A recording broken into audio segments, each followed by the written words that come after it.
చాలామంది రైటర్లు లేకపోతే డైరెక్టర్లు ప్రొడ్యూసర్లు అందరూ కంగ్రాట్స్ అంటున్నారు, బిగ్ అచీవ్మెంట్ అంటున్నారు, చాలా చాలా మాట్లాడుతున్నారు. బట్ ఒకటైతే ఫ్రాంక్గా చెప్పండి, మీ 50 years కెరియర్లో హౌ సాటిస్ఫైడ్ 50 మూవీస్ కెరియర్లో 50 మూవీస్ కెరియర్లో నిజంగా తెలుగు ఇండస్ట్రీ నుంచి కానీ, తెలుగు రైటర్స్ నుంచి కానీ, తెలుగు డైరెక్టర్స్ ప్రొడ్యూసర్స్ నుంచి కానీ ఎంతవరకు మీరు సాటిస్ఫైడ్గా ఉన్నారు వాళ్ళు ఇచ్చిన కోఆపరేషన్ మీ కెరియర్లో? ఇప్పుడు ఆ కోఆపరేషన్ లేకుండా ఆ కైండ్ ఆఫ్ ప్రోడక్ట్ నేను డెలివర్ చేయకుండా 50 మూవీస్ రన్ చేయలేను. టు బీ ఫ్రాంక్ అదే నిజం.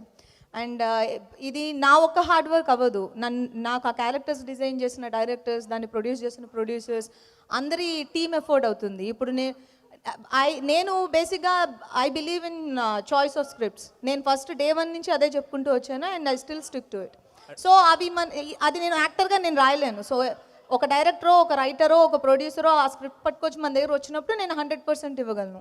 So it's definitely team work అవుతుంది. లేదండి, అంటే నేను అనేది ఏంటంటే మీకు యూ సర్టెన్లీ గాట్, అందరికంటే కూడా మిగతా తెలుగు హీరోయిన్స్ కంటే కూడా మీకు ఎక్కువ వచ్చినాయి. It is partly because of your talent అన్నిటి వల్ల. బట్ వెనక్కి తిరిగి చూసుకుంటే మీరు how satisfied or you offers, ఇంకోటి ఎంత సాటిస్ఫైడ్గా ఉన్నారంటారు? ఇప్పుడు మాట్లాడినంత మంచిగా అప్పుడు అన్ని ఆఫర్స్ లేకపోతే అంత కోఆపరేట్ చేశారంటారు మీ కెరియర్కి? అది నాకు కావాల్సినంత ఇచ్చారు. నాకు కావాల్సినంత ఇచ్చిన మూలనే నేను ఈ స్టేజ్లో నుంచి మీ క్వశ్చన్కి ఆన్సర్ చేయగలుగుతున్నాను. సో బికాజ్ నేను 50 రౌండ్ చేయగలిగాను కాబట్టి. And I'm still doing more movies. ఇప్పుడు మీరు అడిగిన క్వశ్చన్స్కి ఆన్సర్స్, నెక్స్ట్ గేమ్ చేంజర్ వస్తుంది, next gangs of Godavari next month release అవుతుంది, అండ్ ఐఎమ్ డూయింగ్ నివిన్ పాలీతో ఒక మూవీ వస్తుంది. So I have good lineup. Even after 50th I have 56 movies lineup. So అవన్నీ ఎవరో ఒక డైరెక్టరో ఎవరో ఒకళ్ళు నా కోసం నన్ను ఊహించుకుని రాసిన క్యారెక్టర్సే. So I'm very much satisfied and happy with that. Thank you అండి, ఆల్ ది బెస్ట్. కోనా గారు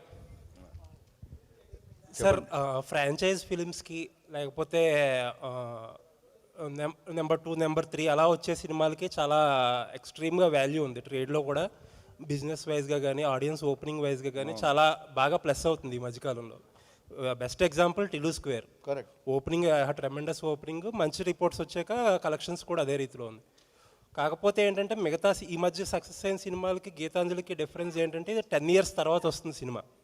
దానివల్ల రీకాల్ వాల్యూ ఎలా ఉందని మీరు అనుకుంటున్నారు ఆ గ్యాప్ వల్ల? అంటే దీన్ని ఇప్పుడు గీతాంజలి మీరు అన్నట్టు franchise. So Geethanjali not too old, మరీ పాత కూడా కాదు, just 10 years back. But recall value ఉన్నా లేకపోయినా దీన్ని ఇండిపెండెంట్గా దీని స్టాండ్ అలోన్ సబ్జెక్ట్గా చూసినా కూడా ఇది డిఫరెంట్ ఎంజాయ్ చేస్తారు. అది చూడని వాళ్ళు ఎక్స్ట్రా యాడెడ్ అడ్వాంటేజ్ గురించి అడుగుతారు. సో ఆ బ్రాండ్ అడ్వాంటేజ్ గుర్తున్న వాళ్ళు గుర్తుంటుంది. ప్లస్ ఇందులో కూడా మనం టైటిల్స్లో ఎంటైర్ నేను టిలు స్క్వేర్ చూసినప్పుడు అదే ఫీల్ అయ్యా. వాళ్ళ టైటిల్స్లో వాళ్ళ సాంగ్ వేశారు, ఆ సాంగ్లో రికలెక్షన్ ఉంటుంది. అది నాకు తెలియదు. మా సినిమాలో కూడా అదే ఉంటుంది, టైటిల్స్లో సాంగ్ ఉంటుంది. ఆ సాంగ్లో ఎంటైర్ గీతాంజలి ఫస్ట్ పార్ట్లో వేసిన కీ ఎలిమెంట్స్ అన్నీ కూడా, స్టోరీ ఎలిమెంట్స్ అన్నీ అందులో చెప్పేసాం. సో ఇట్స్ లైక్ రీక్యాప్ చెప్పేసాం మేము. సో కాబట్టి అది చూడకపోయినా still it's a story of film ఇండస్ట్రీకి వచ్చిన ఒక 4 స్ట్రగులర్స్ స్టోరీ ఇది.